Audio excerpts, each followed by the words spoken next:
Adam and I dreamed up Spark last fall as a way to help build that pipeline of energy entrepreneurs in the Commonwealth. The Dominion Energy Innovation Center was founded to support the climate tech entrepreneurs and small business owners driving the innovations that we need in the state to achieve net zero. And I couldn't think of a better brain trust to have up here on stage with me to talk about how we get there. So to dive into this panel first, I would love for you guys to introduce yourselves and tell us a little bit about what you're working on.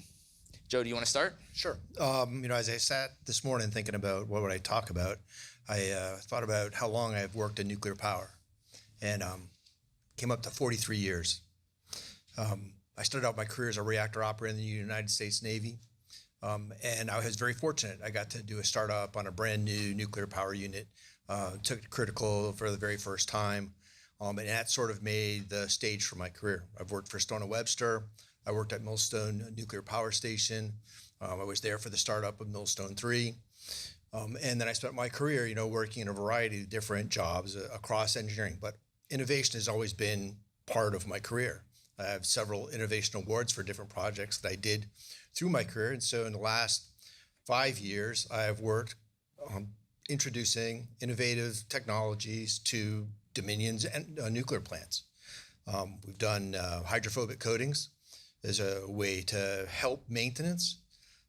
We've done drones, aerial drones, submersible drones, crawler drones, trying to find ways to do jobs safer, quicker, and at less cost. Always trying to work towards safety and cost. It's really important to making sure that what we have for nuclear power plants stays in place. I have seen a lot of transition over the years. In the beginning of my career, there were a lot of nuclear power plants being built, but the cost for them went up too fast, and it didn't match what the grid could support. And so nuclear power got somewhat of a negative image. There were a number of instances that occurred through our history.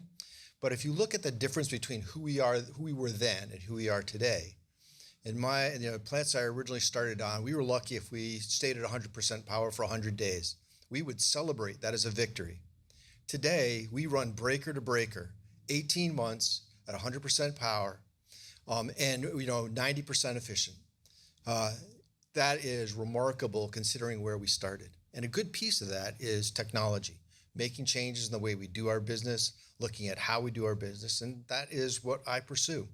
We've begun to introduce artificial intelligence.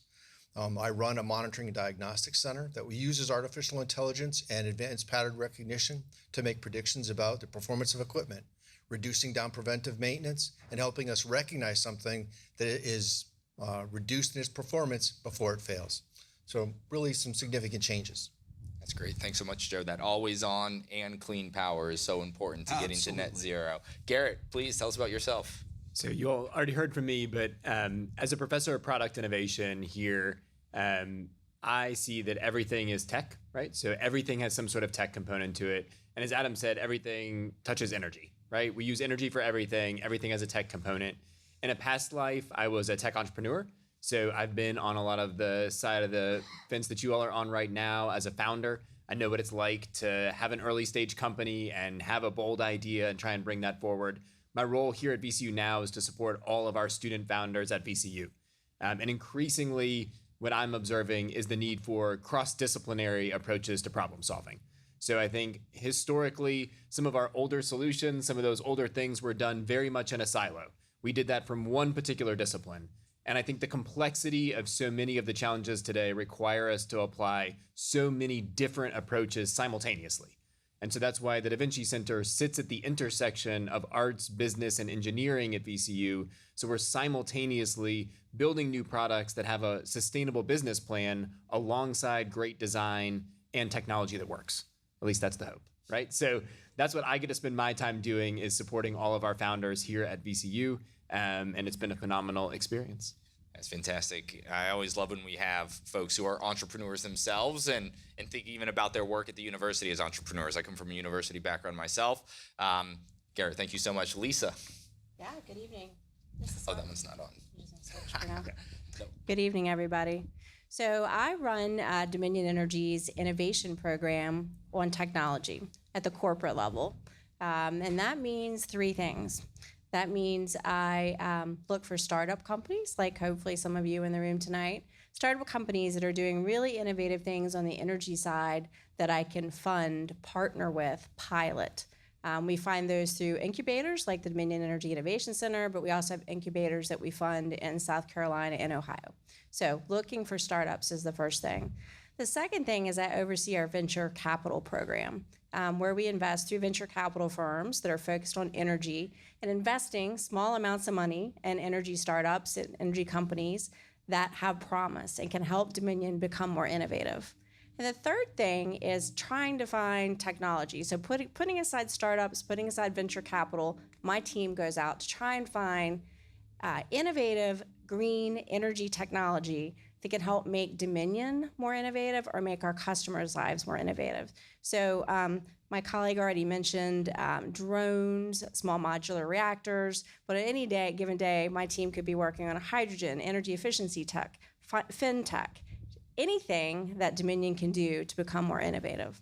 And I should mention my colleague Tyson is here tonight. So I run the innovation part of Dominion's innovation program. There's also a culture side to Dominion's innovation program, which is really focused on having our employees be more innovative so that the innovation team doesn't have to come up with all the ways the company can be more innovative. So if you want to talk about the culture side of our innovation program, I talked to Tyson. Raise your hand, Tyson. There you go.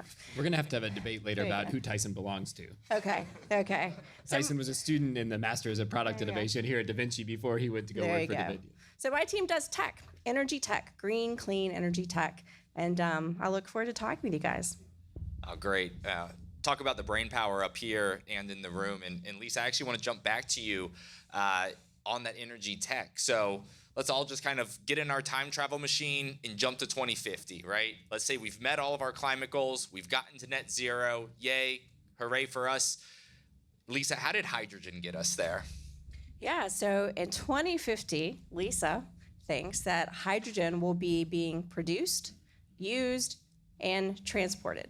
So I'll give you examples. So I think in 2050, and I hope way before 2050, we will be producing hydrogen cleanly and greenly from nuclear power plants, from renewable energy, solar, wind, maybe from natural gas, because there's ways you can produce hydrogen from natural gas with carbon capture that is 100% green. So I believe we'll be producing hydrogen in the United States and globally at very reasonable cost by 2050. And way before then, maybe not at reasonable cost. I believe we will be transporting hydrogen, which is a little tricky, right? Do you do it by truck? Do you do it by pipeline? But I believe we'll be transporting green hydrogen. And then I think we will be using green hydrogen, just like your chart, for just about anything you can use energy for now. So in Europe, they are blending hydrogen into natural gas pipelines up to 20%, which significantly cuts down on the carbon footprint of natural gas. In the United States, we have power plants that are experimenting with burning hydrogen in the power plants, blending it with natural gas, but you can also run a power plant just on hydrogen. You can use hydrogen in your home. So I think we'll be producing, transporting, and using hydrogen in 2050 at very reasonable cost that's green hydrogen with zero carbon footprint. That's my prediction. Oh, that's great. I can't wait for that. I'm waiting for my hydrogen car once Virginia has the fueling infrastructure. We got to get ahead of California. Joe, how does nuclear get us to net zero by 2050? I really think it's about small modular reactors. If you look at today's technology, the plants that we built are large. They're not necessarily common. The idea of small modular reactor is to build a small reactor that is modular in its design. You can replace parts, whole segments of it, and put in a new reactor assembly or put in a new steam plant. And all of them are the same. So the maintenance problems associated with it are all consistent. Easy to maintain, easy to replace, and that's going to make a big difference in how we manage nuclear power. And then the other thing I think that we don't often think about is because we have these large plants, they have specific locations. You've got to have these large lines that are spread across the state to manage that power. With the small modular, I can put in more areas, more small places, and have a smaller footprint associated with it. So I think there's a lot of value to that. And if you look at the overall, hydrogen, to make it, you got to have power. You got to have that energy. And it's not going to be just wind, and it's not just going to be solar. It's going to be a combination. And, I think, working towards making that combination and having small modular reactors to be the key. Think about it, too. All of our plants that we currently have are getting old. And in 2050, they are going to be at the end of their life. And so we need to have this new thing to be put in its place to take the place of those large-scale plants. It's just phenomenal to think about how long our fleet has been in service, but also how safe that fleet has been. And it's to some of the work that you've been doing, and maybe we'll dive into a little later on some of the technologies that allows it to operate so efficiently. Garret, how have universities gotten us to, universities and entrepreneurship gotten us to net zero? So I think one of the things that is really interesting about innovation is in the context of optimization and innovation. So we go through these periods where we develop a new technology, a new approach, and then we get better at it, right? We refine it, we iterate on it, but we're fundamentally using the same technology. We're just trying to optimize it. And that works for a little bit, but then we need to go through periods of innovation again. And so I think that's where the entrepreneurship community, the university community can play that role in really trying to push us towards innovation. And sometimes, just like some of our systems get to the end of their lifespan, some of our early innovations get to the end of their lifespan. And we need to start looking at, this may have served us well for a number of years, but it's time to innovate. And I find that it's really the university and the innovation and the entrepreneurship community that pushes that envelope. They are the ones that tend to be the first ones to say, this system should probably start to change. And so that's the role that I think we play, is in that balance of innovation and optimization, pushing that innovation arm. Yeah, it's that risk, right? I mean, I just think about the lab tours that we're going to have tomorrow and the research that's being done at our universities and then gets spun out of our universities through pilot programs, through government funding and support. So I'm going to kind of pop all over the panel here, right? So we don't just keep going back and forth. But Joe, I'm curious, what technologies do you get really excited about when you look at your day job, when you look at just your passion projects? What really gets you interested? And it doesn't have to be in the nuclear space specifically. It's you've spent 42 years in it, you know it pretty well, but we'd love to hear a few of those. In my early career, instrumentation was transistors, and in some cases mag amps. Really, old technology. It certainly has shifted to where today, Surrey, their new control system that they're putting in is essentially computers. It's a completely different approach to how you monitor, control, and maintain the plant. That's pretty exciting. But I think that, and I know that Lisa's going to talk about it some more, is artificial intelligence. It gives you such an excellent tool for looking at things. I'm looking at this wide amount of data that's available. I run a monitoring and diagnostic center, and we monitor digital data coming out of the plant, and we look for patterns in the performance of equipment. Not only do we look at the piece of equipment itself, so an RTD or temperature detector or a pressure detector or a flow detector, not just that, but the relationship between one detector and another detector. How does it change over time? How is it affected by the environment? And use computer resources to help me understand that. And I think that's really the power that has changed our society, that ability to look at vast amount of data and do something with, and that really excites me. I'm actually learning how to program in Python and learning how to do natural language processing just as a way to prepare for that, understanding those next phases that we're approaching. Well, I think nuclear measures so much all the time, from the operators to the equipment itself to its impact on the grid. And I think that's really cool, and there's a lot of data there. Lisa, I'm going to let you jump off of that and chime in with your thoughts on artificial intelligence. Yeah, so I'll just start with hardware. I mean, my team looks at hardware and software, and there's so many innovations happening in hardware, right? Think about the cost of solar panels and how efficient they were, and now the cost has gone down and the efficiency has gone up. Think about where we started with drones and where we are now. So there's a ton of innovation happening on hardware. Electrolyzers to produce hydrogen.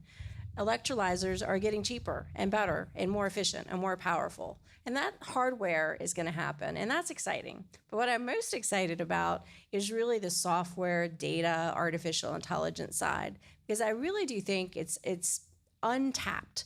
A lot of us in the utility industry grew up with equipment, turbines and engines.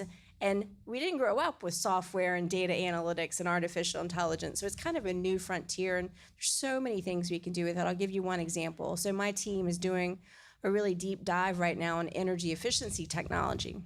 There's lots of new energy efficient HVAC systems and energy efficient this and energy efficient that. But what's most exciting to me is the data, the artificial intelligence that can come in and come to your house and run your hot water heater, your HVAC, your lights, everything that is an appliance or an energy source in your house, and learn when you're home, when you're not at home. Learn when you turn on when you need your hot water heater, and optimize it and save you tons of money on your energy bill. That's not the hardware. That's not a more efficient hot water heater or more efficient HVAC. Even if you have the most energy efficient appliances, what that artificial intelligence system and that optimization software does is it uses what you've got in the most efficient way it can by learning your patterns.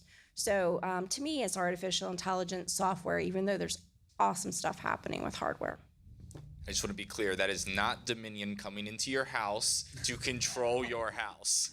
That is you getting to control your house. You getting to be smart about how your house operates, right? I mean, I remember back in 2015 when I bought my first house and got a Nest Learning thermostat. And just to see the graph of my data, right, that's behavior change. I was able to look at my usage and realize where I could save. And I think that's a lot of this. And now it's going to operate in the background as these systems become connected. And that's happening across the grid. That's not just in our homes, that's at our cities, that's at our states, our nations, right? And even in continental.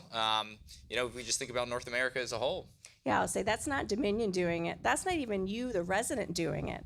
That's a system that learns you and does it for you without you even having to think about it. They know you don't take showers from X to X. They know you're at work from Y to Y. So they turn off all your stuff that uses energy without you telling it to. So there are great products that have an app where you can control stuff. But what if you don't even have to do anything with the app and it does it for you? My wife and I have thermostat battles. So, Garret, what about you? I'm not sure how the app handles that. Garret, please. What you want my? Yeah. What technologies do you get excited about? You see so many. I mean, the AI thing I think is particularly exciting. The ability to model. So as we talk about prototyping, I'm amazed at how prototyping has changed, right? It used to be that you would have to build a prototype to then test the prototype. And now, thanks to some of the AI tools, you can simulate what that prototype would be without ever having to even build it. And I think they seem like simple things, but what it does in terms of the efficiency and how quickly it speeds it up. I was reading something today about how they were changing some of the rules around animal testing because these simulations had gotten so good that it was changing our thinking about the humanity of testing on animals when the simulations were so good. And so there's some really massive shifts in how we're going to be able to advance some of these technologies using things like AI and the ability to model. So I think that is particularly exciting. And I think this integration piece too of, how we learn to better work with it. I think that's been lost in the ChatGPT, sort of fandom that's taken place is how do you learn to work with those tools? And it's essentially a tool. And so I think how do we start to change our behaviors, much like you and your smart thermostat, to learn to work with those things? And it involves not just the engineering, but the data visualization, right? The data may be there, but if you can't understand what was happening with your energy because it wasn't represented to you in a way, that's where that design element comes in. So I think it's the integration of us with technology and the speed of prototyping is really changing. I love that, the integrated systems, right? That's ultimately what it'll take as we really look at how we get everything to work together, right? As we achieve net zero, efficiency has to be baked into everything. And I don't know if there's a better kind of integrated system than to think about our grid and then kind of the future of where it's going, particularly as we look at more and more distributed energy resources. Right now we're having to deal with wind and solar and otherwise, but if we go to the small modular reactors, the mobile reactors that are even out there, right? And we do have all of these, we have to put it somewhere, and we know that there's peaks and valleys of usage, but base load, always on type of power, and some of the pink hydrogen, right? Nuclear nuclear-driven electrolyzers.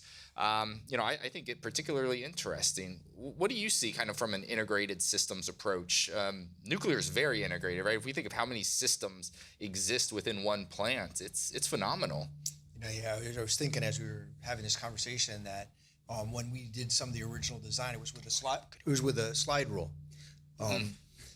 Today, it's all done on a computer. I did a project with Idaho National Labs that was making a digital twin of our feedwater system at North Anna.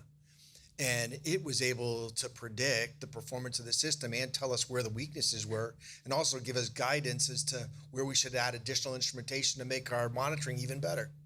It's amazing that you could, all those pieces could add together to help you support making the machine a better machine. Mm-hmm.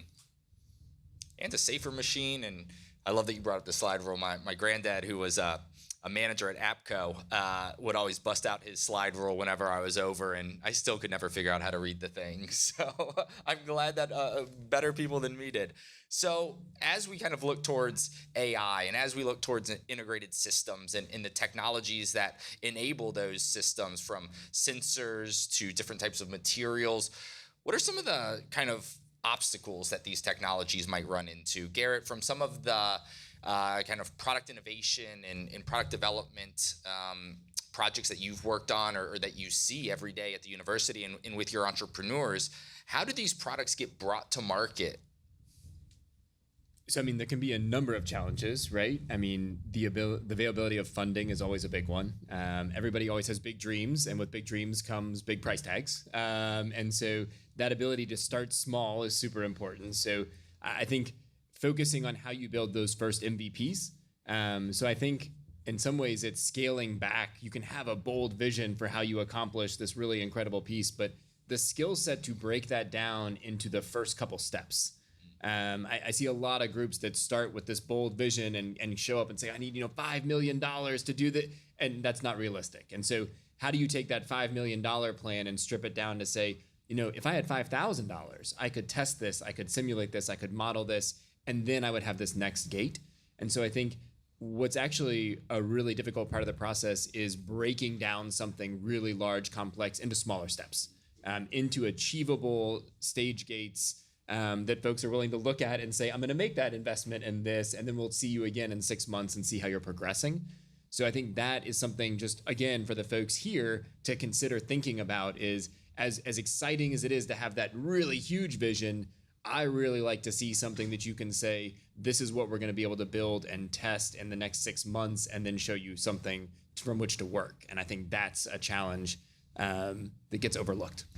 Lisa, how does that manifest in all the technologies that you see, from the earliest stage up to what you end up piloting and investing in? What does that actually manifest in real life as? Right. So I'll tell you about all the barriers, but I'm going to start with the positive. So we have lots of programs to overcome barriers, from working with our venture capital firms, working with Dominion Energy Innovation Center until you're ready for the big venture capital firms. But the most important thing for an entrepreneur, before I talk about the barriers, is resilience, because it's not quick.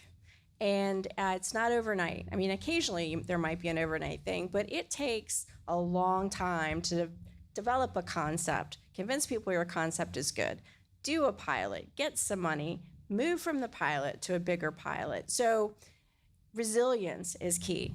Barriers, there's so many barriers.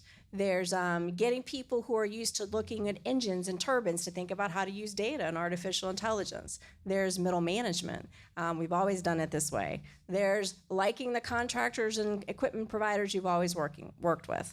From liking a big company like Siemens, not wanting to use a startup. From not having the funds. From not having the funds at the right time. Like hydrogen, a lot of the federal funding on hydrogen is going to come in 2030. 2030 is 8 years from now. We need to be doing hydrogen way before 2030. So, I have a whole talk on barriers and how to overcome them. But there are lots of barriers. I'm going to go back to the first thing I said. The most important thing for an entrepreneur is resilience. You got to keep pushing. You got to keep meeting with people. Even at Dominion, if you meet with Dominion, there's not Dominion. There's Dominion in Virginia, there's Dominion in Ohio, there's Dominion in South Carolina, there's Dominion in Utah. So maybe we can't get it through in Virginia, But if I like you, I'm going to say, well, let's go meet with the people in Ohio. And then if it doesn't work in Virginia, Ohio, and I still really like what you've got to offer, I'm going to say, let's try the people in South Carolina. I've had good luck with them. So it's finding the right home for your technology, for your idea, when it's ready, and finding funding. But resilience, keep trying. If you've got a good idea and a good technology, keep trying, because it'll happen. It just might not happen quickly. I'm going to pull you in on that whole barrier talk at our next Spark yep. Virginia program. Yeah. So it's on how to overcome. Mm-hmm. Oh, that's great, because it is pushing past that. Joe, what about from your perspective? You've internally beaten your head against that wall, but you've gotten some really cool pilots, from the drones that you're using now, Boston Dynamics Spot, robotic dogs, right, to the coatings that you were just kind of referring to.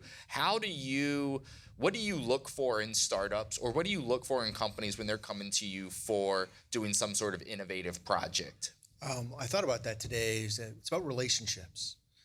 When I think about my relationship with Boston Dynamics, they produce a robot.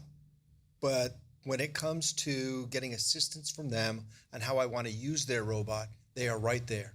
I call them up on the phone. I say, I want to try to accomplish something. They ask how they can help me. They introduce me to other vendors that are providing support products to work with me to come out with something that we can do with it. I think that's really, what makes a company really great, is how good are they going to be at supporting you? Because there are other ones that we have attempted to work with where their response is, they know my business, they know the answer to my problem, and they're going to give me a solution. And they don't. So it's really about building that relationship. And in a lot of cases, I sort of work as an entrepreneur myself in trying to introduce technology to the organization. So I find a technology, I've got to find someone who wants to implement it, who wants to spend the money for it, and can see the vision that I am providing them. And I have to provide them a service to help them get over the hurdle of, how do you implement that? What's the value of it? And when am I going to get a return on investment?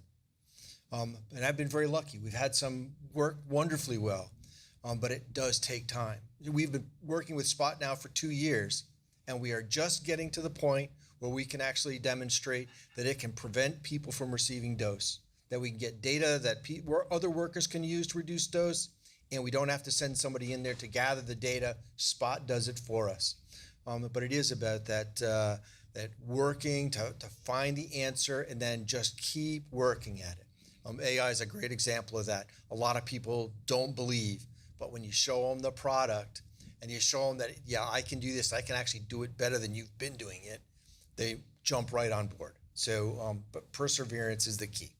Humans are predictably irrationally, right? In that the computer tells us what the computer tells us. That's what the data is saying. That's fantastic. And I think to Lisa's point of finding that relationship, finding that entrepreneur, right? If you're a startup and you're being an entrepreneur, finding that entrepreneur who's willing to take that risk, that's willing to be resilient with you is so important. Garret, is that something that you are born with? Is that something that entrepreneurs are turned into and made? How do you get that as an entrepreneur? So, I think that that's actually the role of education, and that we don't do enough of it, and that it comes from failure. And I think that education is really all about failure.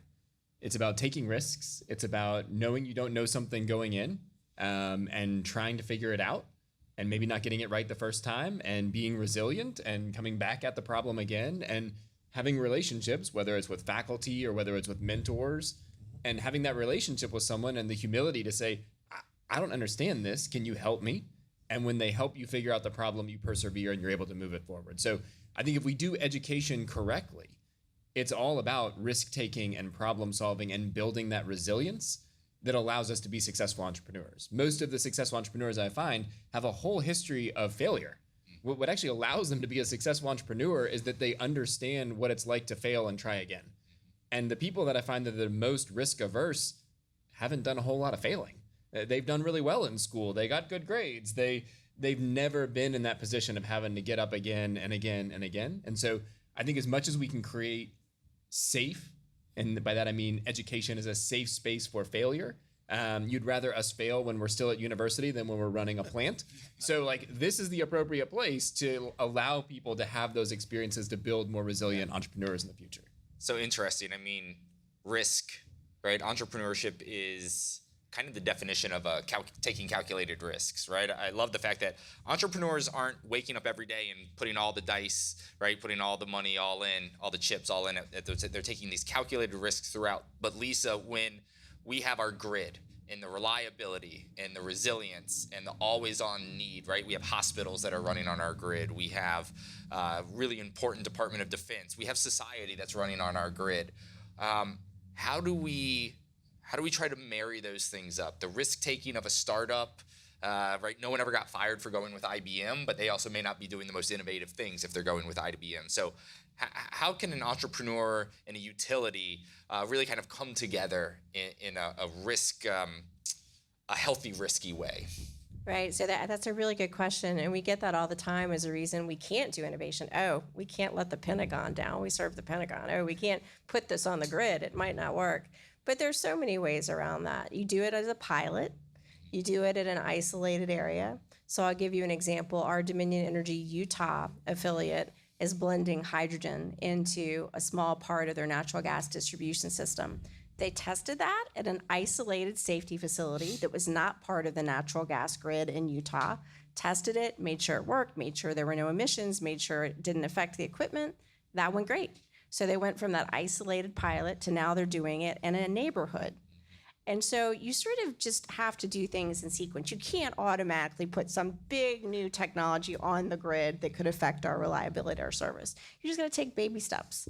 And an entrepreneur, an innovator, and a startup has got to be a little patient that they're not going to automatically go and be installed at all 50 of our power plants in Virginia, right? You got to take baby steps. And those baby steps are really important. It lets you start to build relationships, which we've talked about are really important. It lets you prove that your technology will work.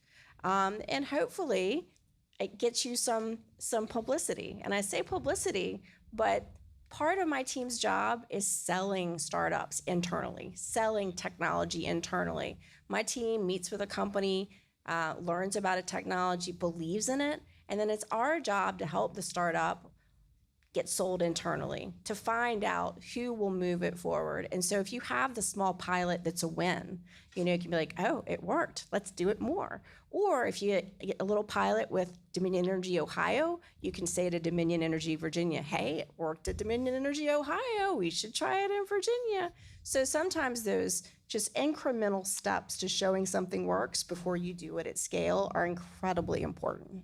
I think that's it's to a point that Garret made earlier, where a lot of entrepreneurs will come in and say, if only I had $5 million, I'd be able to change the world. And it's also going into Dominion and saying, well, if you give me 50 of your plants, my pro forma looks fantastic, and my investors, I'll get the money to be able to do it, right? I think it's starting, it's knowing where your audience is, right? Starting where you stand. Joe, how does that kind of manifest in, say, a pilot at a nuclear facility? We are wickedly risk averse. Yeah, so we'll do, like when we did hydrophobic coatings, we did one pump. We had other maintenance on the others, and we still did the maintenance on that one, but we looked at the changes in it. But we still were very risk averse about changing the way that we do business just because we put a coating on. So we approach everything that way. We will test it as far as we can first before we'll actually implement it, because we're playing with a nuclear reactor, and we don't want there to be any problems. So test, verify, test some more, and then implement in a strategic manner. So Akio, I want to build on that real quickly in terms of who's scoping that. Entrepreneur comes to you, you find a technology that you might like. Is it the company? And you can speak broadly, you know, just from your perspective. You don't have to speak specifically Dominion. Should the entrepreneur be coming with, hey, let's do this, this, and this? Or is it the utility saying, hey, we could maybe do this? Where does that kind of fit in? Wow. In most cases, I work with like Electric Power Research Institute or Idaho National Lab or or universities. And we've done a couple of university projects where innovation has been thought of, and they approach us and say, would you be interested in participating with us? And then we'll provide resources and time, and in some cases, some funding to support a research project that's somehow going to help us. We were gonna do something with Spot on that, teaching Spot to be able to walk around the plant and identify things it's not set up to identify. But it really is about being approached by the university or by the lab or by EPRI, one of the organizations, and saying, hey, we've got something you might be interested in. Please. Yeah, can I answer that? So for at least for a bigger innovation at Dominion, it's both. Sometimes we will go to our startups, our startup incubators with a problem and say, hey, we can't figure out how to do X, plug and play, or Dominion Energy Innovation Center or the Westlake Group. Help us identify companies that can help us do X. Sometimes it's exactly the opposite. Companies will come to us and we really like them and we'll push them at Dominion. So it's really both. A key thing that my group does is push Dominion to do things we're not already doing, and that can be a little uncomfortable sometimes. So we look 5-10 years out and think about what are the technologies Dominion should be involved in and invested in 5 or 10 years out, and then we go out and push that. And so it's both. It's us going to the market and looking for solutions, and us looking out at the market and thinking about what we need to be doing. That's great. Garret, I want to go to you on that because there's a huge component of the universities there, and VCU's doing some incredible things. Yeah, I mean, I think a piece of advice that I think ties these two together is I see a lot of entrepreneurs get really, really excited about their solution when you should be really excited about the problem. And I think that this ability to be more agile in response to the needs of the end user. So you can bring this great drone or this great robot into an environment, and when the user says, we really need it to do this, as the entrepreneur, you need to be able to say, yes, we need to, how do we meet that need instead of, that's not what my robot does. My robot does this. And so I think being willing to let go of your solution and walk away from it in pursuit of a better solution to the problem. So always being listening for what is the problem you're solving and making sure that that is aligned is a big part of being an entrepreneur in that space. And so I think, as you go through this next little exercise, just always returning to what is the problem we're solving? And if you get information or feedback from someone, being willing to let go of your solution to better understand the problem. Yeah, and another angle on that too is maybe a different client. If you hear from a risk-averse utility that's going to take a couple years, find somebody who'll do it in 6 months who's not a risk-averse utility, but maybe is still in the energy industry. So you can change your product, you can change your client, but there's multiple ways to go at it. So I want to dive in on problems as our last question here, and put both Joe and Lisa on the spot. Lisa, what are the problems in hydrogen that you're seeing right now? You guys have explored a lot of technologies. You're doing pilots yourselves in this space. What are some of those problems that can be framed in opportunities for entrepreneurs in hydrogen? Yeah, so I'm going to talk about opportunities, not problems. So the opportunity is to create a network for hydrogen. To make hydrogen work, you've got to have production, green production, transportation, and end use. And a problem that's an opportunity is right now we've got some of this, but it's not all in the same place. So lots of ways to produce hydrogen, lots of ways to transport it, lots of ways to use it. We've got to do that all together, right? So that you can have an ecosystem for hydrogen. And it takes a while. Think about the electric grid. We produce power, transport power, use power. That doesn't happen overnight. So really we have to create a grid or an ecosystem for hydrogen, and that takes a combined effort. No one is going to come up with the whole grid. Somebody's going to say, oh, I have a better electrolyzer. Oh, I can ship it by truck. Oh, I have a great way to use hydrogen. But you can't use hydrogen if it's not being produced or brought to you, right? And you can't produce it if you don't have a way to transport it. So the problem that is the opportunity is that we need a whole ecosystem for hydrogen, and that will happen. It's just going to take some time. So chicken or egg on that real quickly. Is it the production side or the consumption side for hydrogen that needs to happen first, or do they have to happen simultaneously? It has to all happen together, because if you produce it and you've got no one to use it, why would you produce it? And if you want to consume it and you can't get it, you have a problem. So really it's a whole ecosystem. So There's ways to get around that, right? If you can produce it at a power plant and use it at the power plant, you don't have to transport it, right? There's no pipeline. If you can produce it and put it right next to the bus depot, there's no transportation. So there's ways to get around it, but you've got to have the whole life cycle for hydrogen or any fuel to use. If you cut down a tree in the forest and nobody knows, did you cut down a tree? You got to have the whole thing for it to work. Yeah, we need more hydrogen trucks instead of Exxon trucks, right? So, Joe, what about nuclear? What are the problems but opportunities that you see either for the existing fleet or for as the Commonwealth has come out, perhaps additions to that fleet? I think there's still a bunch of work to be done associated with the fuel. We need to not only make sure that we have a very ultra safe design for the fuel cells themselves, but also what do you do with it afterwards? And do we have a way to reconstitute it? I did see something today of a company that has a proposal to the NRC to build a reprocessing facility so that the wasted fuel that we have today that's sitting in containers, that we can reuse that. I think that's something that we really want to solve, and how do we manage all of that? I think the concept of having a consistent design approach so that things are easily replaceable, and managing that overall cost so it's easy and really small numbers of people can operate and maintain the power that we're producing, because really we want to make that as efficient as possible. And I don't think we're quite there yet. There's still some work to be done on that end. The nice thing about nuclear is that there's lots of technology change to happen, but there is an ecosystem, right? There are people who work on nuclear. There are lots of people who know nuclear, who grew up with nuclear. So the ecosystem exists. On hydrogen, it's got to be. It all lives down in the oil and gas region, right? Down south. We got to get it here in Virginia. Well, I would love to thank our panelists. This has been a wonderful conversation, and a quick plug to see those really cool things happening in fuel, happening in heat transfer. We have lab tours tomorrow of the facilities here at VCU. We're checking out one of the most advanced nuclear control room simulators that the university has.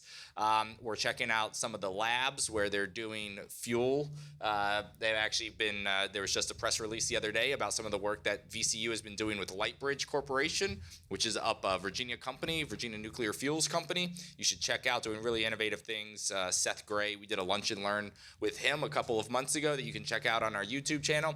And I also invite you to stick around this evening. We're going to dive in with some of the VCU Da Vinci Center staff to do a really fun startup thinking, design thinking workshop to help you refine your ideas and refine your advanced energy innovations. So let's give our panelists a round of applause, and thank you all so much.